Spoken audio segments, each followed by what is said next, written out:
Okay, so I just finished my blind hem. You can kind of see, I know it's a little hard because there's a zigzag next to it, but it's got this weird zigzag with a straight line.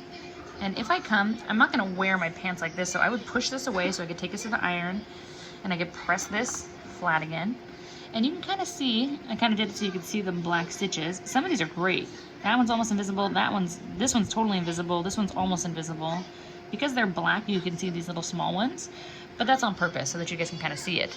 If this was beige, it would be pretty much invisible. So this is, you know, a really great version of an invisible hem that goes really, really quickly compared to the next one we're going to talk about, which is the hand sewn one.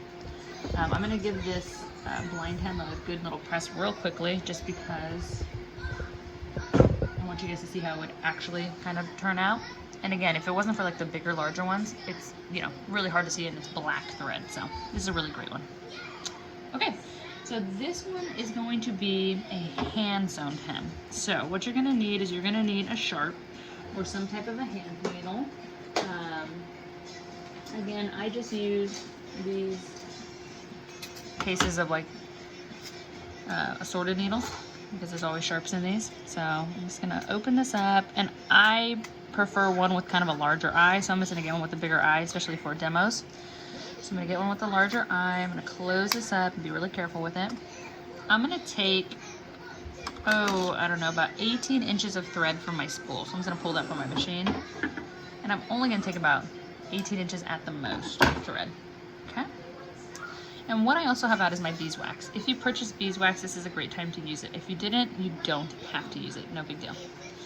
Okay, so I am going to pull my thread through that little hole in the beeswax, and what it does, and you'll kind of just see, is it kind of just solidifies the thread so that if I go like this, it doesn't get all stuck on itself, which is great. So a little bit of beeswax if you want. You don't have to if you don't want to. Then I'm going to go ahead and thread through the eye of my hand needle, and that's why I kind of like the bigger ones, because I don't have the best vision. And I'm going to hold on to about 3 inches of it. I'm not going to take them and tie them together. What I'm going to do is I'm just going to tie a knot on the longer end.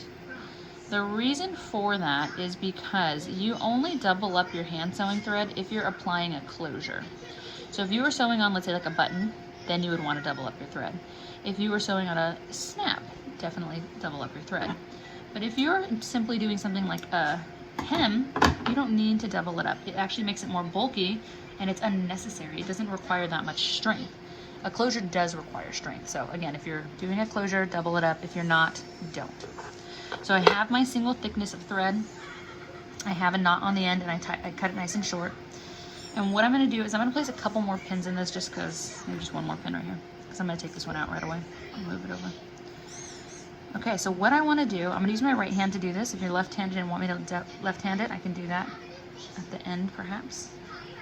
Okay, so I'm going to hold this in my hand, and what I'm going to do is I'm going to hide my knot in the fold of the fabric. So if this was a garment, you can't come in from the side, but you'd kind of come underneath and you'd hide it under the fold. So I'm going to hide my knot in the fold, drag my thread through. Okay, now I'm in the hem. I need to jump to my, let's call it a skirt. So I'm going to go to my skirt now. And I'm going to go directly across from where I came out of my hem, so where my thread's coming out, and I'm going to pick up a hair. And when I say a hair, I mean a hair. Just a tiny, tiny, tiny yarn. Just one. Just a single yarn of what looks like a thread. Okay, so now that I've picked up a tiny bit of fabric on the skirt side, I need to jump back to the hem side.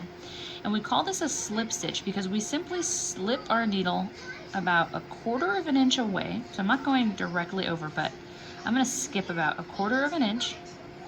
And then I'm just going to slip my needle in another 1/4 of an inch. So what this does is it ends up giving me about 1/2 an inch between each stitch. So it's almost perfect there, 1/2 an inch. And again, it's called a slip stitch because, I just unthreaded my needle, sorry. I got hooked on my seam gauge. Let me just rethread that. It's called a slip stitch because there's no like over wrapping, there's no kind of overcast to this. You're simply just taking your needle and you're just slipping it side to side. So I'm gonna pull this through, and I'm gonna do that. And I'm gonna pull taut, but not too tight. I don't want it to be super, super, super tight. So now I'm going to jump back to my garment and I'm going to pick up another hair. So I'm starting my next stitch. So picking up just a hair, slipping my needle through, pulling it across. And then again, I'm not going to like overwrap or cast or anything. I'm just going to slip my needle in 1/4 of an inch away from that original stitch. And I'm going to slip it in another 1/4 inch so that there's about 1/2 inch between my stitches. And I'm just going to slip the needle out. And that's my second stitch. So if I take my hand needle here, kind of just put it there for now. If I try to stick my finger under this already stitched area, I can't get in there. I don't see any thread really. It's all really nice and hidden because it's nice and taut. So I can't put my finger in there. And then if I go from the outside, because this is hand sewn, even though it's black, it's picked up so little that you can't see anything. So this one, it takes a little bit longer. So you guys are going to finish off the whole thing. And then once you get to the end, you're going to tie a knot. So this one does take a little bit longer. So I'm going to go to the one here that's pretty much already finished. And I am going to show you how to tie a knot at the end. So, take these out. I've already kind of closed off all of this, and now I'm just ready to tie a knot on the end here. So what you're gonna do is if you came out of the hem, let's say that was your last stitch was out of the hem, I want you to just go to your skirt and just pick up another tiny thread. And I did this one left-handed, so I'm apologizing because it's starting and ending on the same side. So just pick up another thread from the skirt side. And what's going to happen is you're going to get a loop that's going to get formed. So you're going to have like a little loop right here. Right there. I want you to take your hand needle and I want you to use that loop to tie the knot. And just go ahead and pull that taut. And that gives you a single knot. If you want to go with a double knot, you can, but that's really sufficient, that knot. Then what I like to do is I like to poke my needle and stab it through the garment, pull it to the outside, and then I clip my thread nice and short in there. And that way it gets kind of sucked into the fabric. It gets sucked inside of the material. So if I flip this over, this one is complete. You can't see anything from the outside. And then on the inside, you can't really see any thread either. And it's beautifully finished. So again, you have 4 samples to do. A hand-stitched, slip-stitched hem, a blind hem by machine, a top-stitched with a clean finished edge, and a top-stitch with a serge or some type of a seam finish. Okay?